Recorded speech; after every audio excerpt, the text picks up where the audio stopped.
À bord d'un ferry, il regarde au loin un immense sourire aux lèvres. Il est jeune, il est beau, l'avenir est devant lui, à Londres. Richie quitte son île et avec le domicile familial, carcan trop étroit pour ce garçon qui aime les garçons. Son père l'accompagne, lui donne une boîte de préservatifs parce que la vie à la capitale est évidemment différente et qu'il ne faudrait pas qu'il mette une fille enceinte. Richie sourit et, loin du regard de son père, jette la boîte à la mer. There's some things your mother didn't pack. I don't want you getting some girl in trouble. But make sure they all get used. Your mother's right. It is different on the mainland. It's a lot more fun. Bienvenue dans Seriland. Zoom sur l'excellente série It's a Sin à voir sur Canal+, et sur ses autres fictions évoquant les années SIDA.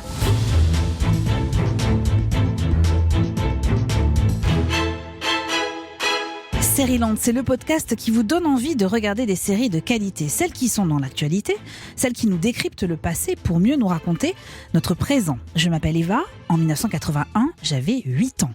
Trop jeune encore pour comprendre que les années qui suivraient seraient marquées par une épidémie mondiale apparue cette année-là. Une épidémie qui allait tous nous toucher, certains et certaines dans leur chair, leur ôtant la vie, un virus jusqu'alors inconnu, bouleversant tous nos comportements et notre vie sexuelle. J'avais 8 ans et le mot sida apparaissait à peine dans la presse. Le cancer des gays, oui, c'est comme ça que l'on qualifiait alors cette maladie. C'était il y a 40 ans, c'était hier et pourtant nous avons oublié. Oublié la violence avec laquelle la communauté homosexuelle a été montrée du doigt, à quel point elle a souffert de cette maladie, à quel point elle a été décimée.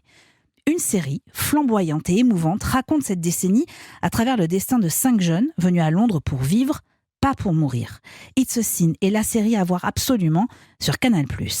À cette occasion, avec mon équipe de Sérivore, Clémence Olivier, Margot Barallon et Patrick, notre voix, nous avons choisi de regarder quelles étaient les autres séries évoquant ces années SIDA. Nous avions besoin de quelqu'un qui connaisse ce sujet, qui aime aussi les séries évidemment. Il a vu It's a Sin et j'ai hâte de connaître son avis sur cette fiction. Fred Colby, blogueur, activiste dans la lutte contre le VIH depuis 10 ans, rédacteur à Remède, le journal de l'association Aide, et notre invité expert dans Seriland.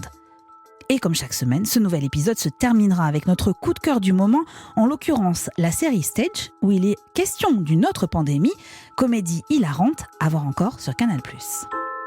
Seriland, épisode 59.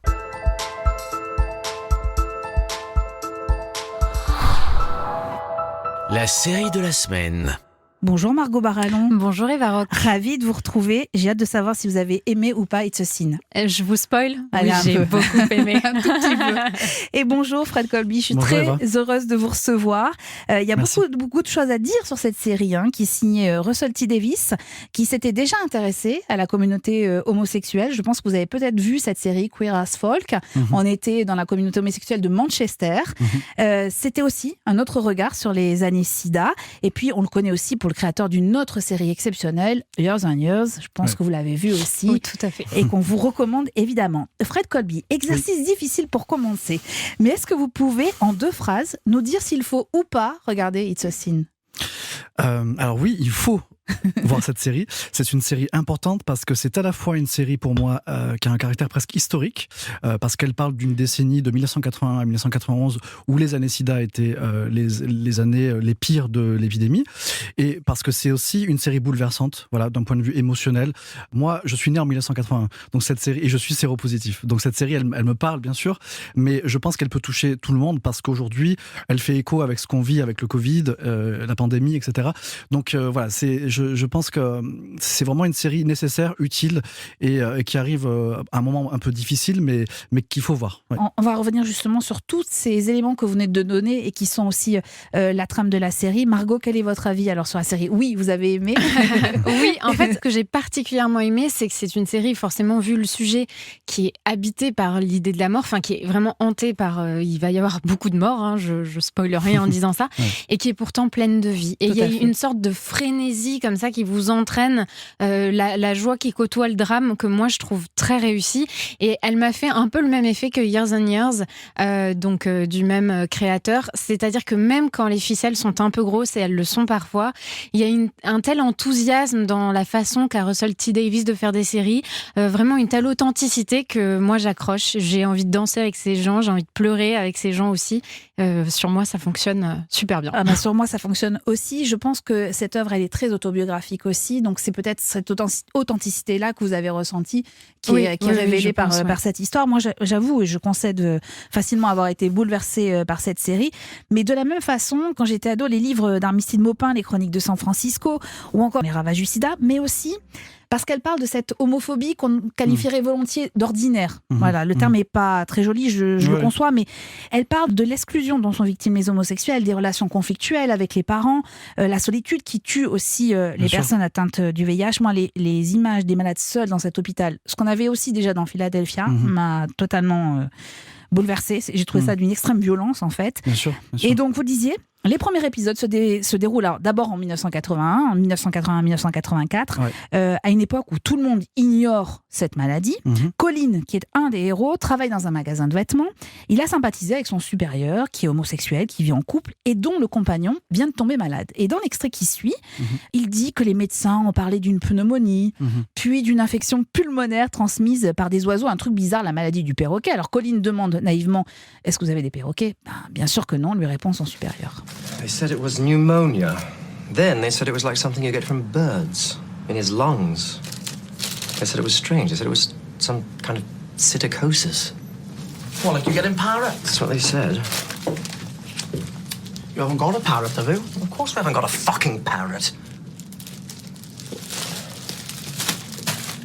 She sat me down. She said, has he been in contact with any birds? I said, no. I mean, what sort of question is that? Birds. Fred Colby, est-ce que vous pouvez nous rappeler comment était évoqué le sida au tout début de l'épidémie, dans ces débuts des années 80 ? Alors en fait, il faut bien remettre dans le contexte. Déjà, donc à l'époque, il n'y a pas l'info en continu, il n'y a pas les réseaux sociaux, etc. Les premiers cas donc de SIDA sont identifiés en 81. Le virus, il est découvert en 83 par Françoise Barré-Sinoussi, donc 2 ans après. Il y a très peu d'informations. Il y a une grosse stigmatisation parce que les publics les plus touchés au départ, c'est ce qu'on appelle les 4 H, donc les homosexuels, les personnes haïtiennes, les hémophiles et les héroïnomanes. Donc c'est tous ceux que la société n'a pas envie de voir, tout simplement. Donc il y a une grosse stigmatisation. En France, la une de Libé, c'est le cancer gay. Jean-Marie Le Pen parle de sidatorium. Voilà, on est dans ce contexte-là. Aux États-Unis, Reagan prononce l'homocida pour la première fois en 87, donc 6 ans après les premiers cas. En 1987. En 87, ouais. Il n'avait jamais prononcé l'homocida avant cette date-là, alors qu'il y avait déjà des dizaines de milliers de morts. En Angleterre, c'est Margaret Thatcher qui a un gouvernement qui est très, conservateur pour être poli, voilà. C'est ça, avec une loi homophobe qui est évoquée dans la série, la fameuse section 28, où soi-disant qu'on n'a pas le droit de faire la promotion de l'homosexualité, donc on n'a pas le droit de faire de prévention autour du sida. Donc il y a tout ce contexte-là qui est global, qui fait que non seulement les gens meurent, mais ils meurent dans l'indifférence générale. Et est-ce que vous trouvez que la série est réaliste sur la façon dont justement la maladie n'est pas nommée, ou en tout cas est mal nommée ? Oui, bien sûr, parce que les premières années, même en France, vous aviez un journal gay qui s'appelait Gay-Pied à l'époque, c'était l'ancêtre, et qui ne prononçait pas non plus le mot sida, parce qu'il y avait une espèce de... Je ne sais pas si les gens étaient dans le déni ou ça venait des États-Unis, ça venait de loin, on avait l'impression que ça n'allait pas arriver en France, etc. Les premières associations en France, c'est Vaincre le sida en 83, Aide en 84, donc ça met du temps à se mettre en place tout ça. Et encore assez finalement, de façon assez rapide par rapport à ce que vous disiez sur 1987, Reagan qui ne prononce pas encore le mot sida, quoi. La réponse politique, mais même en France, on avait Mitterrand à l'époque qui était un gouvernement de gauche et il a fallu attendre je crois que c'est le ministre de la Santé de l'opposition en 87 qui a fait les premières campagnes de publicité sur les préservatifs. Vous avez écrit un livre intitulé T'as pas le sida, j'espère. Est-ce que c'était le genre de phrase que vous entendiez il y a encore quelques années et que vous entendez encore aujourd'hui ou pas du tout ? Alors oui, rassurez-nous. Alors je sais pas si je vais vous rassurer. Moi je l'ai entendu, ça fait 10 ans que je suis séropositif, c'est une phrase que j'ai entendue les premières années quand j'étais pas armé pour répondre. Aujourd'hui, je suis militant, je suis journaliste, etc. Par contre, c'est une phrase que j'entends encore sur les réseaux sociaux. C'est-à-dire qu'aujourd'hui, il y a eu des avancées énormes d'un point de vue traitement VIH. Voilà, moi aujourd'hui, j'ai 4 cachets par semaine, je le vis bien, c'est une maladie chronique. Mais par contre, le regard de la société n'a pas évolué. Voilà, sur les réseaux sociaux, il m'arrive encore de me faire insulter. La semaine dernière, j'ai encore reçu un mail d'insultes homophobes, sérophobes. Ça arrive encore souvent. Oui, homophobe et sérophobe. Oui, c'est-à-dire que la personne vous insulte parce que vous êtes séropositif. Oui. La personne m'a traité de sidaïque, etc. Des termes très très violents. Oui. Alors, Et c'est pas les années 80. C'est exactement ce que j'allais dire, Margot. Ouais. C'est pas les années 80, c'est-à-dire c'est pas le cadre dans lequel évolue la série. Alors d'ailleurs, on va y venir parce que autre point intéressant dans It's a Sin, à mon sens, c'est que la série évoque aussi la majorité silencieuse, à savoir toutes ces personnes concernées par l'épidémie qui n'étaient pas militantes, qui n'étaient pas activistes, en tout cas au début, des personnes qui, à l'instar du personnage de Richie, qui est un peu le héros de la série, au début, ont minimisé aussi la gravité de l'épidémie. Dans l'extrait qui suit, le jeune homme affirme que le sida est une arnaque de labo, que cette histoire de virus qui vise les gays et seulement les gays est impossible. Et les billes, alors demande-t-il, est-ce qu'ils sont malades un jour sur deux?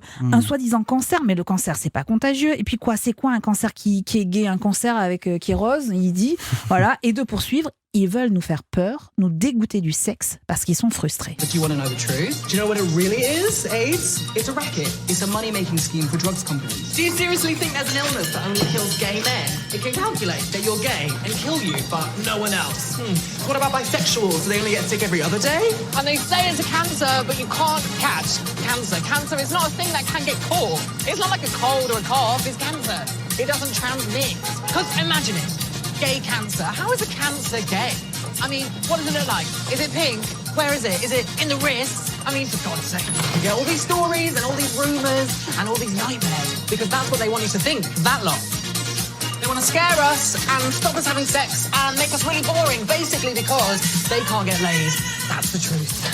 Margot, j'adore cet extrait parce qu'on vient de l'entendre, il y a la musique, c'est-à-dire que le message est quand même hyper dur, il y a la musique, c'est ce que vous disiez, c'est que ça nous donne envie de danser. Exactement, et puis c'est filmé, c'est un faux plan séquence, mais c'est filmé comme un plan séquence, et il y a vraiment cette sorte de frénésie dont je parlais, alors que le propos à entendre aujourd'hui est extrêmement dur, et je trouve la série très très subtile là-dessus, puisque la scène qui est juste avant, c'est aussi un militant qui arrive et qui essaie de déposer juste des tracts de prévention sur le bar et qui se fait rejeter. Et qui se fait jeter par tout le monde. Mec, tu plombes l'ambiance.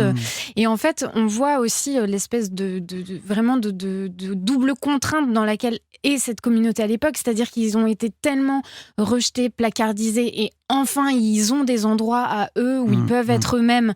Et là, on leur annonce en fait qu'il y a une maladie qui les touche eux, et eux prennent ça effectivement comme une sorte parfois même de complot homophobe. Ce qu'on peut comprendre en fait dans le contexte. Et je trouve que la série est très subtile en abordant la difficulté qu'ont eu les gays eux-mêmes à accepter en fait le fait que, et c'est lié aussi au manque d'informations, comme on ne sait pas comment ça se transmet. Ça c'est très bien décrit dans la série, où on voit qu'il n'y a pas d'article de presse quasiment qui parle de ça. Il faut aller chercher des articles aux États-Unis. Alors quand je dis chercher des articles, il faut partir aux États-Unis pour aller chercher la presse en question. Fred Colby, quand on écoute ça aussi, alors c'est assez frappant, et bon, je peux pas soupçonner le réalisateur d'avoir fait exprès parce que la série à mon avis a été tournée avant, mais difficile de pas faire un parallèle avec l'épidémie qu'on vit aujourd'hui, où on entend des arguments similaires. C'est un labo, c'est pas vrai, non, ça touche pas que les vieux. Enfin bon, vous voyez ce genre d'argument-là. Ça vous a donné vous avez eu cette impression aussi? Oui, bien sûr, ça fait écho aux théories complotistes d'aujourd'hui. Après, il faut se remettre dans cette ère, encore une fois. Aujourd'hui, on est noyé par l'information, on a trop d'informations. À l'époque, il n'y avait rien. Et effectivement, il y avait donc les gays étaient dans une révolution, donc commençaient une révolution sexuelle, il y avait une liberté, et puis là, tout à coup, on vous dit, vous pouvez plus avoir de rapports sexuels. Les communautés religieuses parlent de punition divine quand même, donc c'est hyper violent. Donc moi, je comprends que les premières années, on va dire les 2 premières années, il y avait une forme de déni et de résistance en fait à ce mouvement puritain qui disait maintenant vous allez plus baiser quoi. Ouais. Donc alors que c'est compliqué quoi. Vous avez une autre scène qui vous a marqué, Margot, dans la série? Et c'est justement ça. Moi, la scène qui m'a marquée, qui est une scène de rien du tout en fait, pas particulièrement émouvante, c'est la seule où on parle de préservatifs. 2 personnages tentent d'en mettre un, et je dis tentent puisqu'à la fin ils vont abandonner. Ouais. Et moi j'ai trouvé ça hyper parlant parce que moi je suis née en 1990 et ça donc c'est moche ce que vous venez de faire, vous savez. Non, ce que je veux dire c'est que je crois qu'elle nous traite de vieux en fait. Non, absolument pas. Ce que je veux dire c'est juste que nous dans nos cours d'éducation sexuelle en fait, c'était admis qu'on devait porter un préservatif et on nous a dit j'ai eu le sentiment en tout cas qu'on était vraiment éduqués aussi avec cette peur, ce que je peux comprendre. Mais moi, je me souviens très bien d'un prof de SVT qui nous a dit aujourd'hui, si vous attrapez le sida, c'est que vous l'aurez voulu. Ce qui est extrêmement violent, même si je comprends l'idée. Et cette scène-là, en fait, elle montre que c'est un peu plus compliqué que ce que dit le prof de SVT, qu'on est des êtres de raison et de désir. Et il y a toute cette beauté, ce qui fait aussi la beauté de la sexualité, qui fait qu'ils se disent ah oui c'est bien, oui mais en même temps c'est chiant, c'est compliqué, et ils finissent par abandonner l'idée. Et je trouve que voilà, c'est une scène de rien, mais qui moi m'a beaucoup parlé, et je la trouve très intéressante au sein de cette série pour montrer à quel point c'est difficile quand même quand votre seule façon de vous protéger, c'est aussi une façon qui va réfréner vos désirs profonds. Bien sûr. Forcément c'est compliqué. Et c'est pour ça que je disais en introduction que ça a bouleversé toutes nos vies. On a tous été concernés par cette épidémie, il ne faudrait pas l'oublier. Moi, il y a un personnage que j'aime beaucoup dans la série qui est Jill, qui est le seul personnage féminin qui vit dans cette colocation. Ça a été un peu critiqué. Vous en parliez, vous avez fait un article sur votre blog, Fred Colby, à propos de cette série. Vous en parlez parce qu'il y a eu quelques critiques sur la série, et notamment sur ce personnage féminin. Oui, parce que finalement... Un peu caricatural pour certains, en tout cas. Certains activistes ont trouvé que c'était dommage que le seul personnage militant soit une femme, alors qu'à l'époque, il y avait aussi des personnes concernées qui étaient militants. Et puis, quelque part, à un moment donné, elle leur fait un peu la morale en disant il faut baiser avec capote, etc. Bon, ça se discute, voilà. En tout cas, c'est un personnage qui est inspiré d'une vraie personne qui a existé, qui était une activiste, voilà, anglaise. Et voilà, c'est quelque part, c'est un hommage aussi à toutes ces femmes, et notamment lesbiennes aussi, qui ont été très importantes dans la lutte contre le sida, dont on parle pas beaucoup, qui étaient dans l'ombre et qui voyaient leurs meilleurs amis gays mourir les uns après les autres, et qui étaient là, et qui étaient là dans les manifs, qui étaient là, voilà. C'est une sorte d'hommage. Ouais. Dans votre blog, dans votre papier que vous avez publié sur le blog... C'est pas sur mon blog, c'était sur le site Seronet. Mais c'est sur pas le grave. site Seronet, pardon, exactement, pardon. Vous évoquez dans ce papier, je cite, U égale U. Oui. Pardon pour mon ignorance, non, mais est-ce que vous pouvez nous expliquer ce que ça signifie? Bien sûr. Et quand on évoque ça? C'est très important, et cette notion-là, elle a été expliquée lorsque la série est sortie en Angleterre, parce que les activistes avaient quand même peur que cette vision historique du sida qui date des années 80, elle correspond plus du tout à la réalité scientifique d'aujourd'hui. Et ils avaient peur qu'aujourd'hui les personnes séropositives soient stigmatisées en disant on a peur parce qu'ils vont mourir, etc. U égale U, c'est un slogan qui veut dire en français indétectable égale intransmissible. Ça veut dire quoi? Ça veut dire qu'aujourd'hui les traitements sont tellement efficaces qu'en fait on ne peut pas transmettre le VIH. Il est bloqué, il est endormi, il est contenu. Donc en fait aujourd'hui 90% des personnes dépistées et traitées, comme moi par exemple, ne peuvent pas transmettre le VIH. Voilà. Donc ça c'est une avancée thérapeutique énorme qu'on voit pas bien sûr dans la série parce qu'elle date des années 2000. Sûr. Et c'est important de le dire aujourd'hui, parce que il y a des gens qui vont voir la série et qui vont se dire peut-être ok, c'est ça le sida, peut-être que du coup quand ils vont rencontrer des personnes séropositives, que ce soit des amis ou des amants, ils vont avoir peur, etc. Donc l'idée c'est de dire c'est important de parler de l'histoire, mais c'est aussi important de parler de la réalité aujourd'hui du VIH. Alors est-ce que ça veut, donc je pense que j'avais une question, mais à mon avis vous venez d'y répondre. La fiction fait quand même avancer les débats, pousse au dépistage par exemple, parce que j'ai cru comprendre qu'au moment de la diffusion au Royaume-Uni, c'était pendant la semaine de sensibilisation au dépistage du VIH, il y a eu une forte augmentation du nombre de dépistages. Mais oui, c'est ça qui est génial en fait. Les associations ont été très malines. Elles se sont servies du buzz autour de la série, parce qu'il faut savoir que la série est passée en plein confinement sur une chaîne nationale britannique. Il y a eu des millions et des millions de personnes qui l'ont vue. Donc sur les réseaux sociaux, ils se sont servis du hashtag It's a Sin pour faire la promotion de la semaine nationale du dépistage, et ils ont battu des records. Donc ça c'est génial. Donc on peut dire que les séries servent à quelque chose. Exactement. Que c'est un objet à la fois culturel et politique. Oui, on va l'évoquer avec d'autres séries, parce que je vous propose de continuer à parler de ce sujet à travers d'autres fictions qui ont évoqué aussi les années sida. Et voilà le moment du décryptage de la semaine. Alors, on va être totalement honnête, elles ne sont pas si nombreuses que ça, les séries qui évoquent les années sida. Vous êtes d'accord avec moi, Fred Colby? Clémence Olivier, notre sérivore, a trouvé une série culte qui a évoqué l'épidémie, mais vous allez l'entendre sous un angle assez étonnant.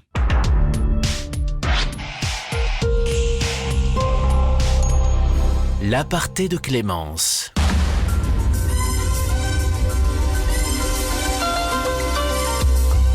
Urgence, c'est l'une des rares séries qui, dès sa 2e saison en 95, et alors que l'épidémie de sida fait des ravages aux États-Unis, décide que l'un de ses personnages récurrents sera séropositif.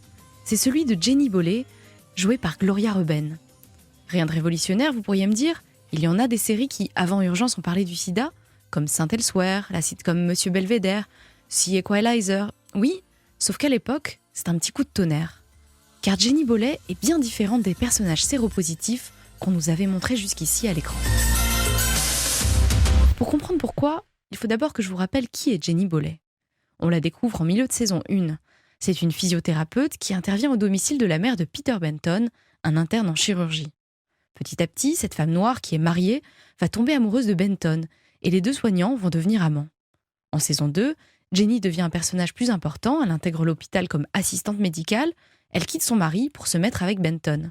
Bref, tout roule pour elle, sauf que, dans le dernier épisode de la saison, elle découvre que son ex-mari, Hal, est séropositif. C'est à propos de Hal ? Oui. Et il a le sida ? Oui, pneumonie à pneumocystis. J'ai vu son dossier quand il m'a dit ce qu'il ressentait, ses symptômes. Je dois lui annoncer la mauvaise nouvelle, mais j'ai pensé que ce serait plus facile. Non, je lui dirai. Je sais que vous êtes séparés. Mais il est possible qu'il soit HIV positif depuis quelques années. Vous avez fait le test ? Combien de couples font le test ? Jenny finit par faire ce fameux test et la sentence tombe. Elle aussi est atteinte du VIH, le virus du sida. Et c'est nouveau, car jusque-là dans les fictions, les personnages séropositifs étaient pour la grande majorité des hommes, des homosexuels et même souvent des toxicomanes. Jenny, elle, est une femme noire, hétéro, et elle n'a aucun problème d'addiction. Et ça, ça change tout, car ça montre aux téléspectateurs très mainstream de la série que cette épidémie concerne tout le monde. L'autre nouveauté, c'est que ce personnage dont le quotidien est forcément chamboulé continue à exercer son travail, même après que son secret est révélé. Quelques années plus tôt dans la série médicale Saint-Elsewhere, le docteur Caldwell, qui avait aussi contracté la maladie, avait lui été poussé à la démission. Enfin, l'autre aspect innovant d'Urgence, c'est qu'elle n'a pas tué Jenny. Quand elle quitte la série en saison 6, ce n'est pas à cause de la maladie, mais parce qu'elle souhaite passer plus de temps avec son mari et son fils. Son personnage reviendra d'ailleurs le temps d'un épisode lors de la saison 14. Une façon pour les scénaristes de montrer qu'on peut désormais vivre quasi normalement avec la maladie. Jeannie? Hey, Jeannie, what are you doing here? It's Carlos. He found you in gym. You know her? Yeah, she used to work here. How are you? I'm good. Will you help me find him? Yeah. Have you been? I've been good. You look the same. Oh, you look great. Hey, there you are. Hey. En mettant à l'écran le personnage de Ginny, Urgence a sans nul doute contribué à sensibiliser des millions de téléspectateurs aux États-Unis et dans le monde entier. Elle a également donné une autre vision, plus réaliste, moins stigmatisante de la séropositivité. Mais la série osera aussi s'attaquer à des thèmes d'actualité et d'autres questions de société, comme le conflit du Darfour, les guerres de gangs ou l'euthanasie. Preuve s'il en est qu'elle maîtrisait aussi bien l'art du cliffhanger que celui de briser les tabous.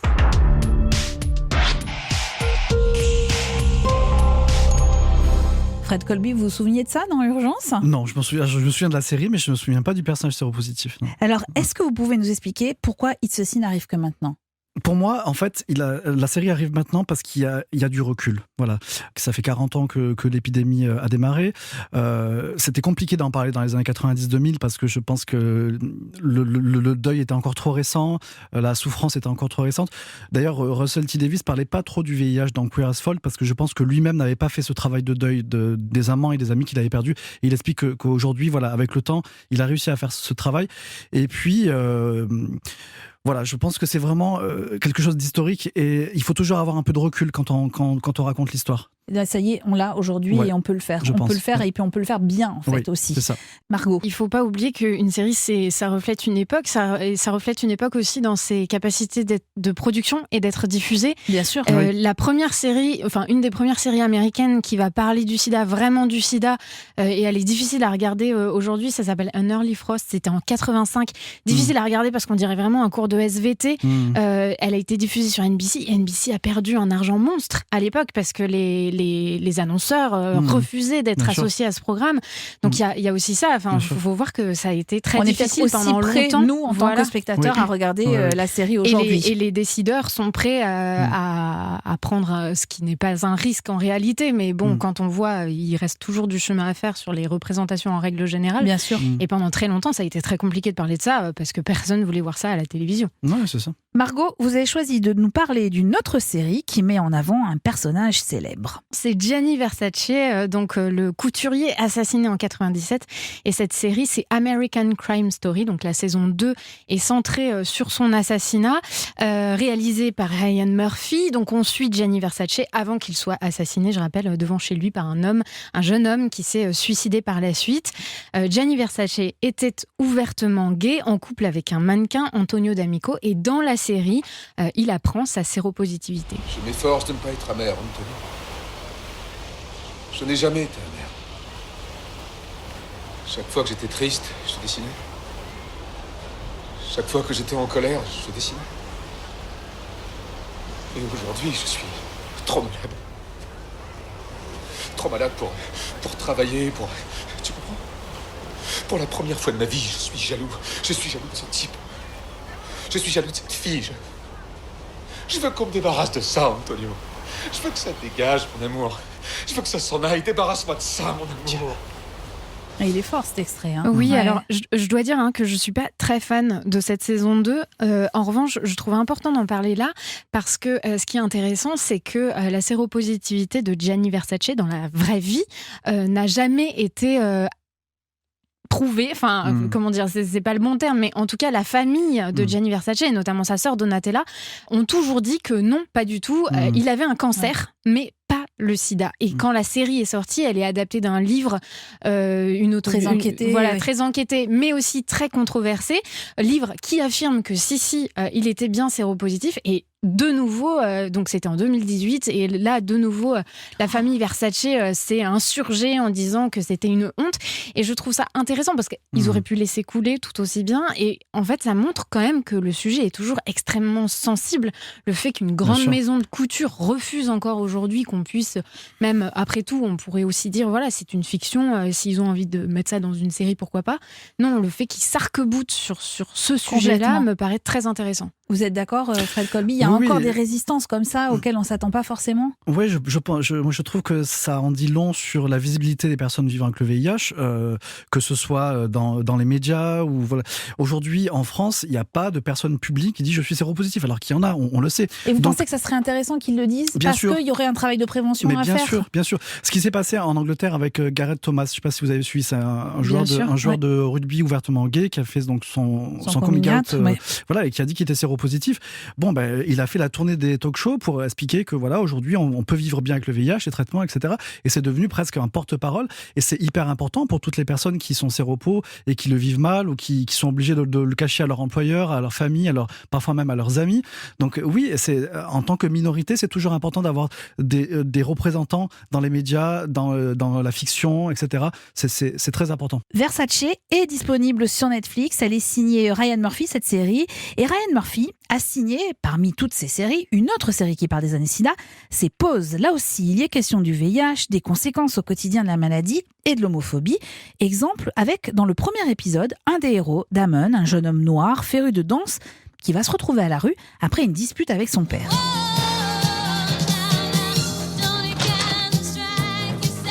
Je t'ai déjà dit de pas écouter ta musique à fond. D'où tu reviens comme ça? J'avais cours au lycée. Devine où j'étais. J'étais en ville pour boire un coup avec les gars au pub.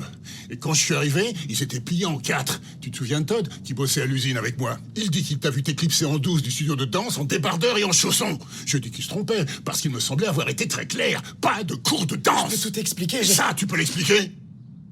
Je l'ai trouvé sous ton lit.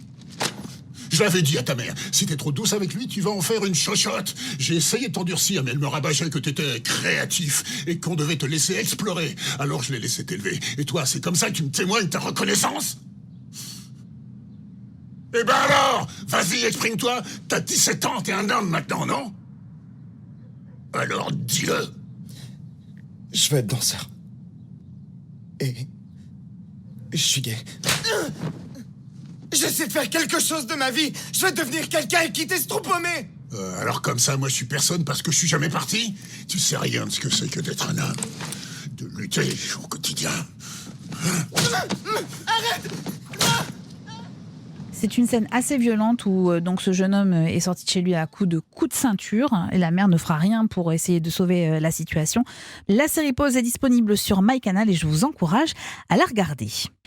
Fred Colby, est-ce que vous pensez que les séries sont quand même un médium essentiel pour changer le regard justement sur toutes ces questions, parce qu'on a parlé des années SIDA, mais aussi sur l'homophobie des parents à l'égard des enfants. On en parle beaucoup dans It's a Sin et dans Pause, c'est vraiment le point de départ.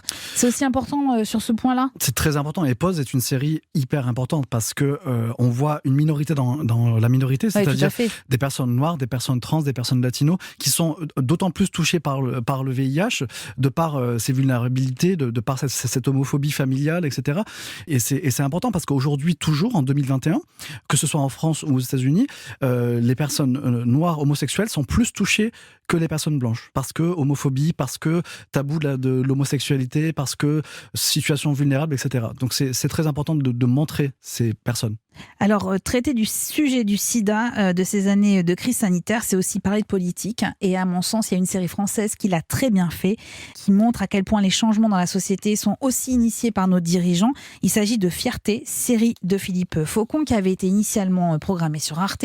C'est une mini-série de 3 épisodes qui sont tous désormais disponibles sur Amazon Prime Video. Alors, on est en 1981, veille de l'élection de François Mitterrand. Victor, il a 17 ans. Il vient de rencontrer Serge, qui est bien plus âgé que lui. Et Serge va se retrouver face au père de Victor qui le menace. Écoutez, je ne vais pas discuter très longtemps avec vous. Je vous préviens simplement que si vous ne mettez pas fin de vous-même à cette relation avec mon fils, j'irai vous dénoncer dès lundi pour détournement de mineurs.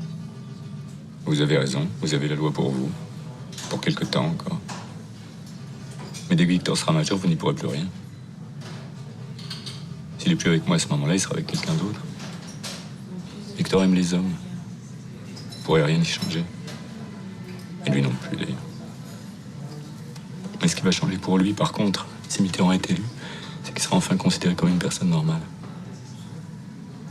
Sauf que ça, c'est pas mon problème, monsieur. Mon problème, c'est que Victor est mineur. Et à ce titre, il est encore sous ma responsabilité. Vous comprenez ça? Vous n'avez pas le droit de vous servir de lui. Mais je me sers pas de votre fils, monsieur Primo. C'est vous qui voulez décider de sa vie à sa place. C'est bien ça, non?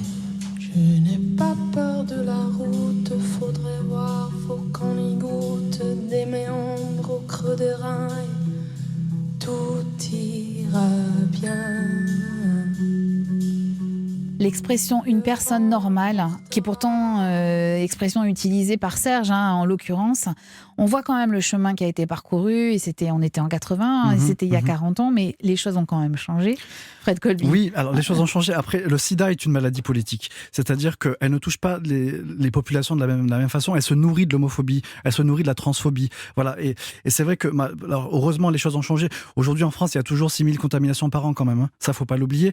Et les personnes les plus touchées aujourd'hui, on le sait, je l'ai dit, c'est les personnes homosexuelles, c'est les travailleuses du sexe, c'est les personnes trans, c'est les personnes migrantes. Voilà, donc encore une fois, c'est une maladie politique qui se nourrit de cette discrimination, et il y a vraiment un travail à faire sur ces publics-là. Est-ce que vous aviez eu la chance, alors je dis la chance parce que j'ai beaucoup aimé la série, est-ce que vous aviez eu la chance de voir Fierté? Oui, je l'ai vu, c'était une très bonne série. Oui, mais alors moi, ce que j'aime beaucoup, c'est qu'elle traite quand même avec pudeur, avec finesse, des relations père-fils.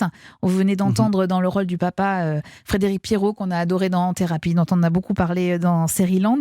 Elle parle aussi de la question de la discrimination des personnes homosexuelles dans le cadre du travail, ce que peu de séries abordent. Et puis elle parle aussi du désir d'enfant et de l'adoption, ce qui était quand même aussi une avancée dans les séries qui parlent de ce sujet.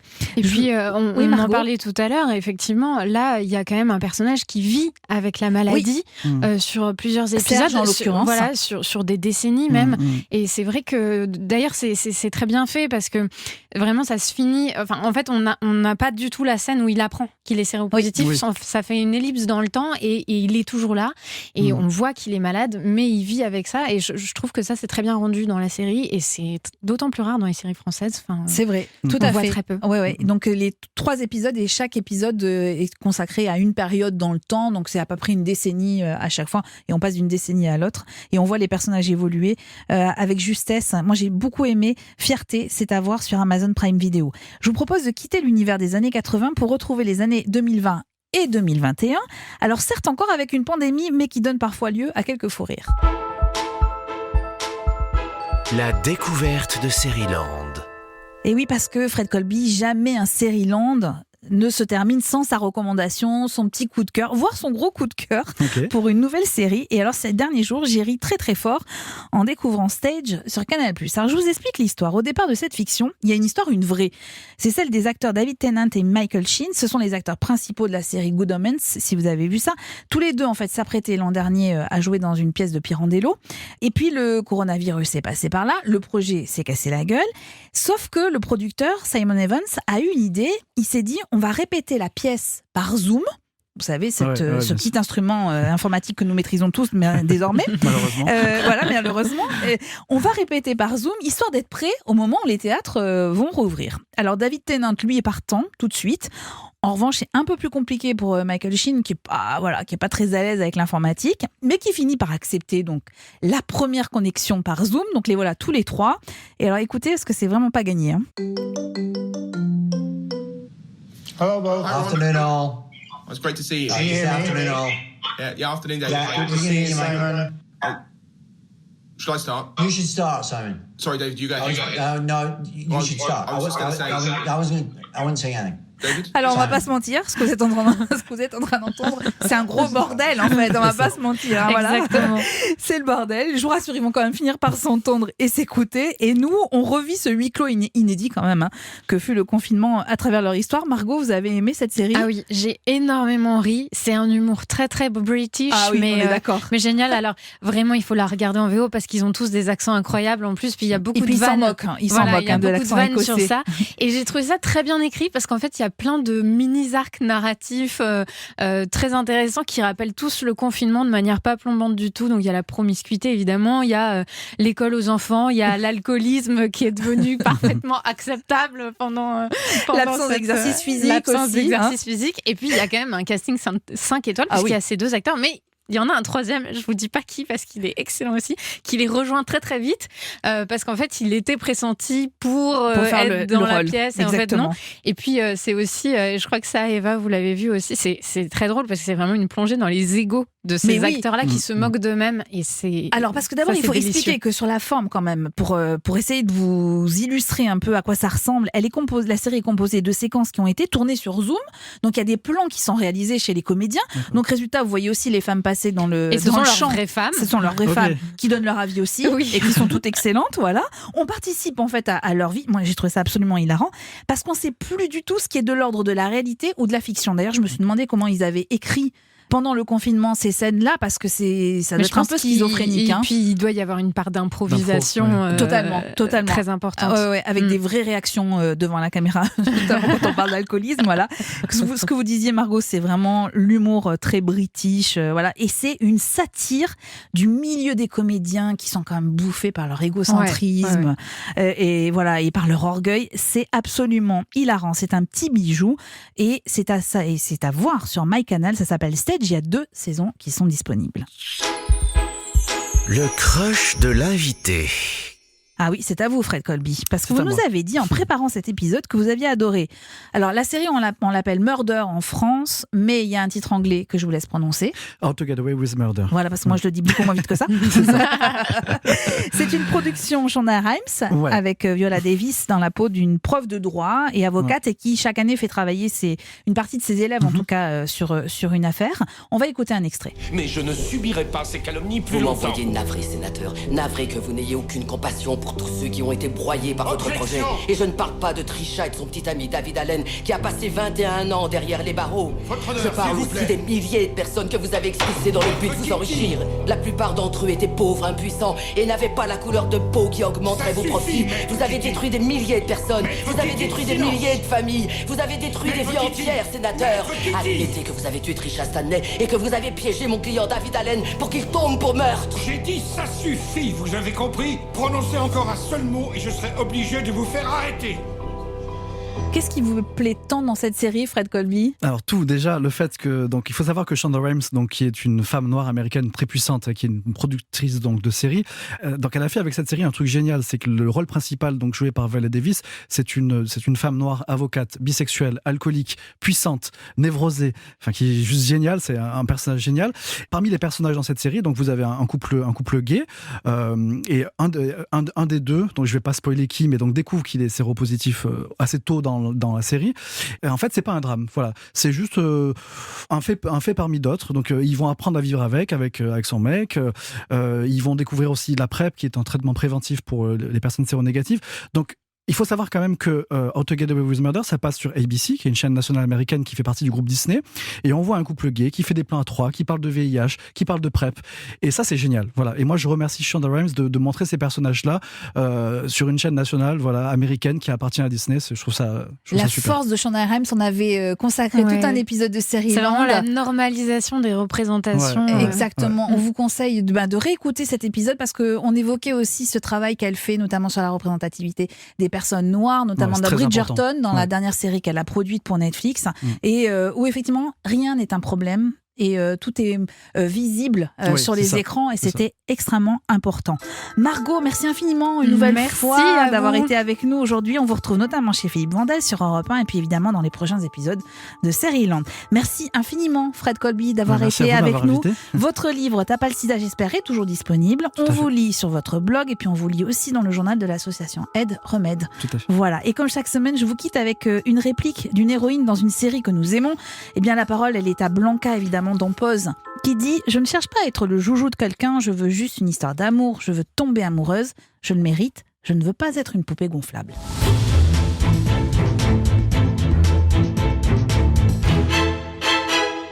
Dans le prochain épisode de Série-Land, je vous propose un grand entretien avec un espoir césarisé. Il est comédien, réalisateur, un homme engagé aussi. Jean-Pascal Zadi viendra nous parler de la saison 2 de sa série Craignos, désormais intitulée Carrément Craignos, et qui par ailleurs évoque le sida. Série disponible sur France.tv. Série-Land est un podcast Europe 1 Studio, produit par Timothée Magot, réalisé par Christophe Pierrot et préparé en coulisses par l'équipe composée de Clémence Olivier, Margot Barallon, Magali Buteau et Salomé Journoux. Si cet épisode vous a plu, le prochain vous séduira, j'en suis certaine. Restez à l'écoute et puis surtout parlez-en autour de vous, commentez, faites-nous part de vos retours. Vous pouvez évidemment nous attribuer des petites étoiles sur les plateformes de podcast et le groupe Facebook de Série-Land est là pour vous aussi. Je vous rappelle que tous les épisodes sont également disponibles sur Deezer. Mais attention, dans Série-Land, la règle ne change pas. Pas de spoil. Et puis abonnez-vous, comme ça, on ne se quittera plus.